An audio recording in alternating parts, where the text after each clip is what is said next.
Hey guys, this video is for APUS. Remember, I'm going to be leaving you a video, well, this video, one for Wednesday, and then I'm going to leave you 4 more videos over the break for you guys to check out. I know you're all excited about that.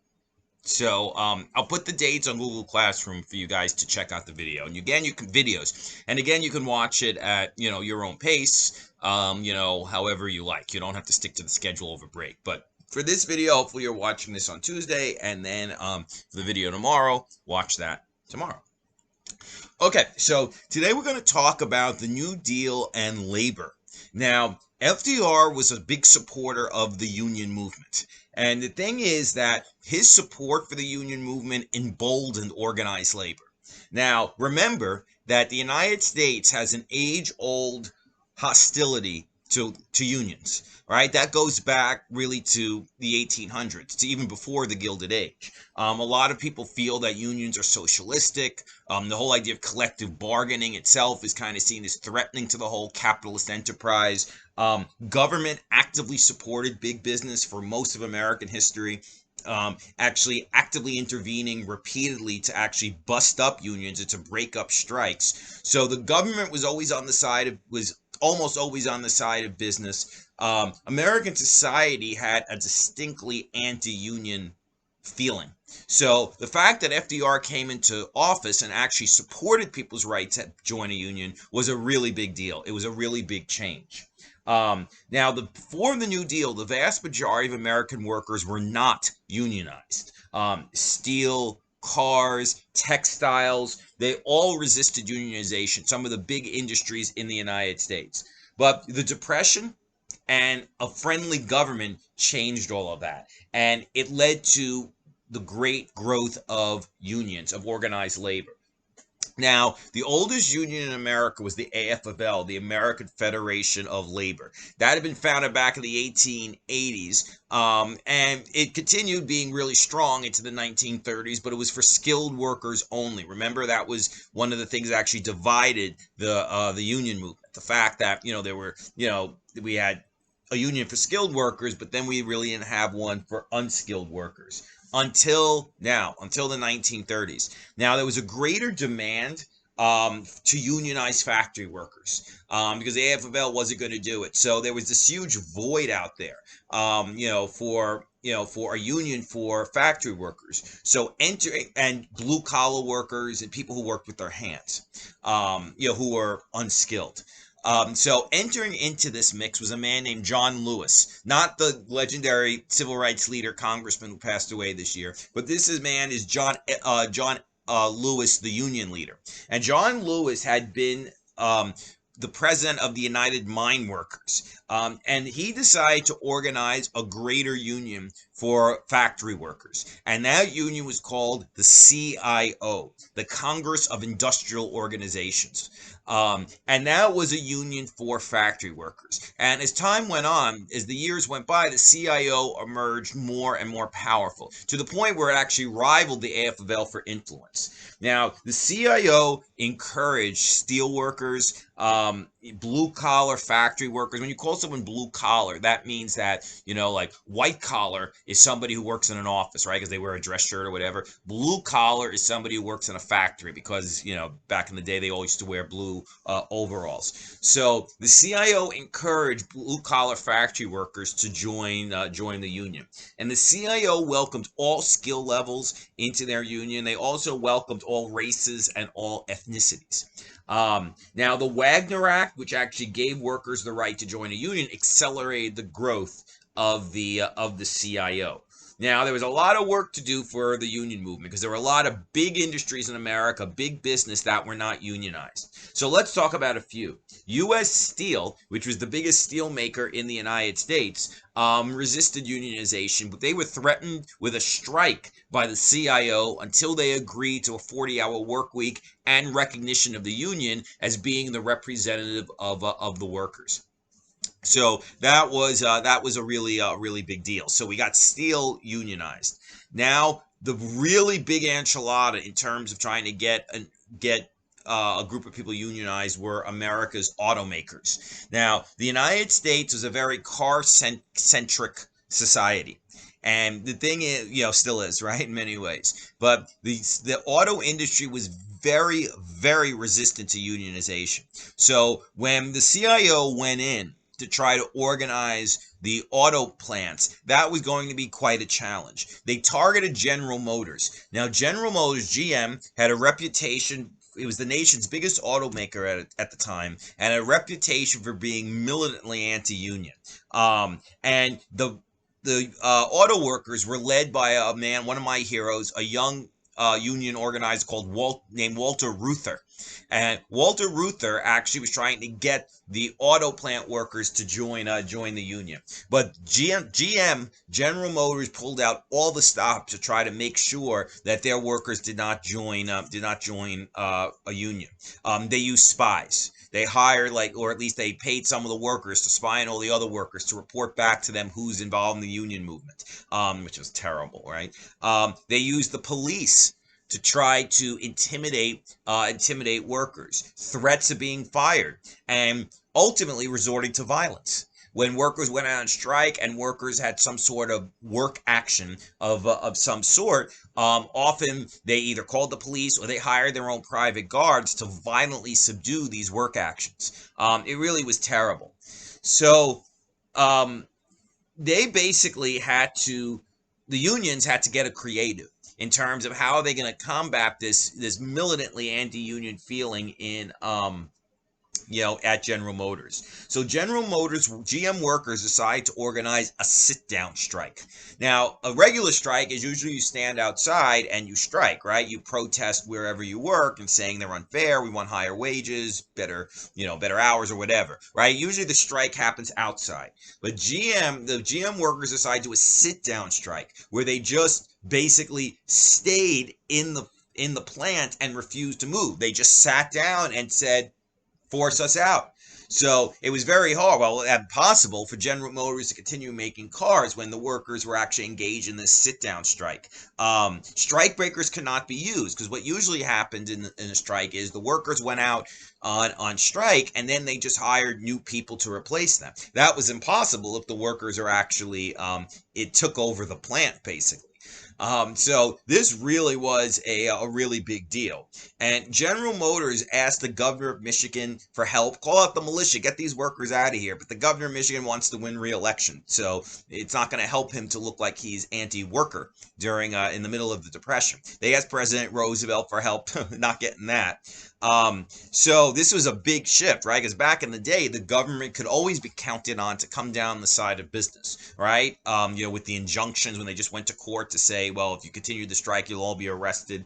Remember Grover Cleveland and those days in the late Gilded Age, during the Gilded Age. So this was Roosevelt's response, or a lack of a response to the pleas of GM, was a 180-degree shift from the way the government had treated unions before. So the sit-down strike involves a lot of commitment too, right? You have to vow that you're going to stay there, right? They had to have brought enough food and stuff to actually be able to have this go on. So ultimately, General Motors had to give in, and they ultimately recognized the United Auto Workers as the union for everybody who worked in their plants. Chrysler followed that lead, as well as the rubber industry. Rubber industry and the car industry, of course, are hand in hand, or tires. So now there were 400,000 new members of the United Auto Workers. So the sit-down strike and these tactics were a success. And the UAW, United Auto Workers, won enormous concessions for workers who worked in these auto plants. And if you used to work in an auto plant after all these strikes, that was basically a guarantee of a solid middle-class life. You had job security. It was very hard to be fired, assuming, you were doing your job, even then maybe. It was very, you got very good pay. A solid middle class salary, great benefits, time off. People got a middle class life from working as a blue collar person in a GM plant, right? Which is very different than today, right? When people who aren't college educated often, wind up having to take very low wage service jobs. So the union movement and actually helped make factory work middle class, and it moved millions and millions of more people into the middle class. Now, the CIO ultimately got 2 million members. And overall union membership in the 1930s increased from 3 million when FDR became president in 1933 to 8 million in 1941. So that is a huge increase in the number of workers who join a union. Now, there are problems with unions. We could go on on about that at length, but it's certainly a net positive. It's a big positive, right? Because when all the workers band together collectively to argue for better working conditions, that really increases their leverage against business, right? That actually makes it, makes it much easier, to negotiate for better benefits, better wages, better hours, all of that. So the thing is, unions are extremely important to help make sure that workers have a middle class life. Now, there were holdouts. It wasn't like all the corporations in the 30s that, oh, okay, we'll join the union movement. Many corporations resisted. Henry Ford was probably even more anti-union than General Motors was, and that actually says something. And he hired thugs basically to fight striking workers and beat up UAW activists. It was very, very violent. The campaign by Ford to try to make sure the workers didn't unionize. And there was bloody violence at Ford plants as the UAW was trying to organize those workers. But even Henry Ford in 1941 had to give in and recognize the workers' right to unionize. Little Steel, they call it Little Steel as opposed to there's U.S. Steel, and then there are all the smaller steel companies. They resisted unionization often violently. There were some violent strikes. Republic Steel in 1937, there was basically a riot which left 4 people dead. And the thing is that, they resisted, but even they, generally had to give in. There were still big segments of the American workforce that was not unionized. The textile industry, when they closed, worked in the mills, were never really unionized. One of the big reasons for that is because mills had left their New England home. Remember, most mills were in New England in the 1800s. Remember that from sophomore U.S. But most mills had moved down south at the turn of the century, because that was the source of the cotton. You could pay people a lot less in the South than in the Northeast. But also the South has a very anti-union tradition. So it was very hard kind of going up against that. So the textile industry never really was unionized, particularly with the conservative state governments that existed down in the South that did not support unions.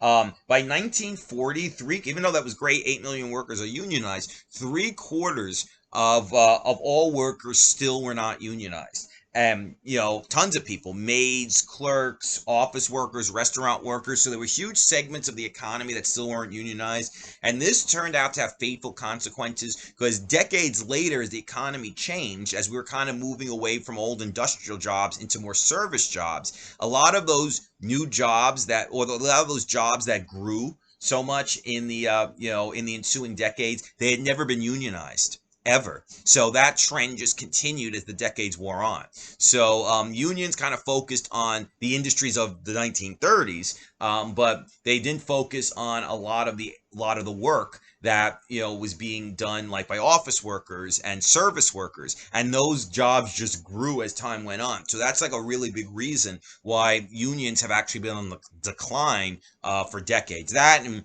we don't really have a government as favorable to unions as Franklin Roosevelt's was. Even Democratic administrations generally aren't anywhere near as pro-union as as Roosevelt's were, even though they're certainly more pro-union than Republican administrations. But yeah, they didn't really focus on emerging industries or emerging areas of work, which actually really hurt unions in the long run. Often it had racial overtones and sexual overtones because a lot of the workers who weren't unionized, were tended to be women and minorities. So unions actually, even though it was all liberal, like, trying to get workers better benefits and stuff, unions were not free. In fact, in many ways, they were embedded with the racism and bigotry of their times. It was very hard often for Black people or people of different ethnic groups to actually join unions. So they were not free of the racism, even though, like my hero, Walter Reuther, who was the head of the United Auto Workers, he was actively involved in the civil rights movement. To his credit, he actually marched with Martin Luther King in the 1960s. Now, the increase in unionization was clearly the result a more friendly government in Washington, right? None of this could have been possible if they didn't have a federal government led by Franklin Roosevelt that generally supported people's right to join a union. FDR would never be a strikebreaker. That was kind of a vow that he took, maybe not officially, but he would never be in the position where he was going to have to be the one to basically break up a strike. And that, if that's his position as the president, then that really helps unions organize. Union leaders were often political radicals. A lot of them were socialists, some were communists, and this union leaders. And this led to a taint on unions. A lot of people, a lot of conservative people, not even just conservative people, a lot of Americans always associate unionization with political radicalism. Now, some of the heads of the unions were politically radical. They were very left. Regular workers tended not to be. They tend to be focused on, hey, just want better benefits and a better salary, have a middle class life, and tended like not to get into some of the really leftist political direction of a lot of union leaders. But these radical politics did kind of create a taint on the union movement that actually hurt them going forward, because a lot of people became anti-union or continued being anti-union because of this belief that unions were controlled by communists. Now, regular workers didn't want class war. They just wanted better job conditions, better salary, better wages, and all of that. Now, a slogan that the union movement used in the 1930s was "Roosevelt wants you to join a union," and that capitalized on the popularity of Franklin Roosevelt at the time, and was also an accurate statement because Roosevelt was clearly on the side of workers. Now, I want to talk a little bit about like the psychological effects of the Great Depression. Now, there was this book that I read a few years ago, and it used a great term to describe the impact that the Depression had on people's lives. They said it left an invisible scar on people's souls, that you couldn't see it, like a regular scar you can see, but they basically said that this expression basically means that you couldn't see the scar, but it left a big imprint on the people who lived through it. That people who lived through the Depression never forgot the experience of living through the Depression. It was so traumatizing. The New Deal did not end the Depression. Like at its lowest, unemployment dropped to 14%. Sometimes those stats are a little bit misleading because some unemployment stats actually counted people who worked for the New Deal as still being unemployed, which they really weren't. They did have a job, but the Depression didn't end with the New Deal. It made things improved quite significantly, and some liberal economists would actually argue that it's because the New Deal didn't spend enough money to actually get the economy out of depression. Particularly, like real Keynesians would say that. But the reality is the Depression did not end. So the Depression continued into the 1930s, despite Franklin Roosevelt's efforts. 25% of American farmers tend to be very proud people, but took some form of government assistance because things were so hard for them during this time. Highly skilled workers often had to take jobs beneath their skill level because they were so desperate for work, right? So they just had to basically take any job they could to support themselves and their family. There's a term that was coined during this time called unemployment shock.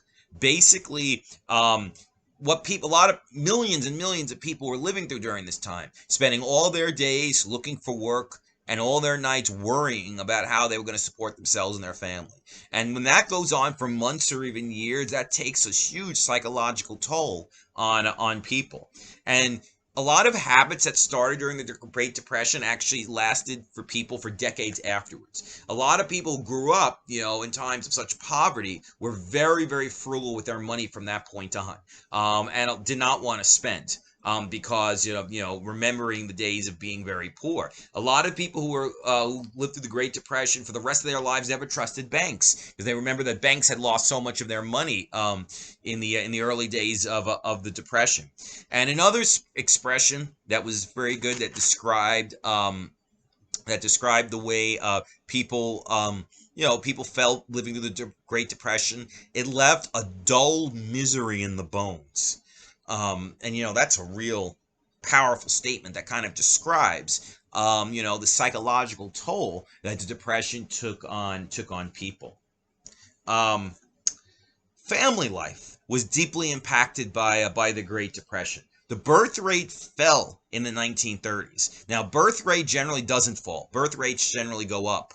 That's generally a demographic trend. But the population growth in the 1930s was only 7%.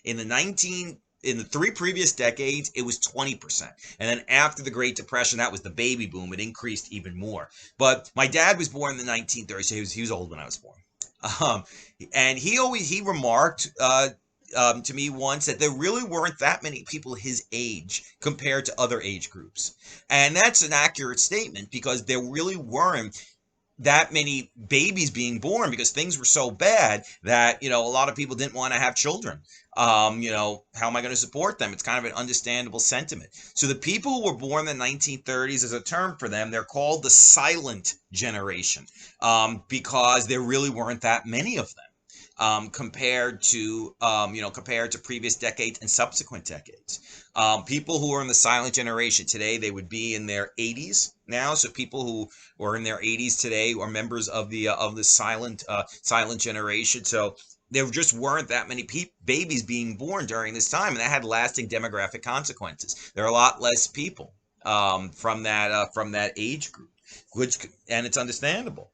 Family survival itself was threatened by the Great Depression. Patriarchal structures were undermined, right? Because the father who often saw himself as the breadwinner, the one who supported his family, that was be, not possible in a lot of families because people couldn't find jobs, right? So a lot of men felt they weren't really men anymore because they weren't supporting their family. Often they took off looking for work, or they just took off just because they couldn't handle having to not being able to support their family, which is horrible, right? Because then what's your family going to do if you take off? But a lot of men just disappeared for weeks, months at a time looking for work, or just never came back at all. Desertions increased, family, as did divorces, which was very uncommon before the 1930s. Elderly people were profoundly affected by the Great Depression, especially before the passage of Social Security, because often families had, people, couldn't really work anymore, or if elderly people somehow were still working, often, they couldn't hold their jobs because the economy was so bad, or families couldn't support them anymore. Families couldn't support these older family members. So it was a terrible situation for a lot of elderly people, before Social Security. Now, one thing that actually is significant, a demographic trend in the 1930s, was high school enrollment increased in the 1930s. Before the 1930s, people often left school after the 8th grade or after the 10th grade. The majority of people did not graduate high school before the 1930s. A lot of us don't realize that, but that's a fact. And the thing is that people stayed in high school because they knew there were no jobs available. So you might as well just stay in school. So high school enrollment and high school graduation rates increased substantially during the 1930s. So there was an unintended positive consequence of the Great Depression, even though they fell again during World War II because a lot of young guys volunteered to go fight in the war.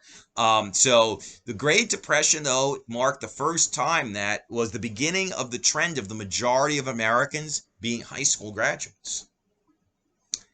All right, guys, very good. So hopefully you watch this video from start to finish. I'll leave you another video tomorrow, and I'll also post the dates for you to catch the videos over break. So until tomorrow's video, peace.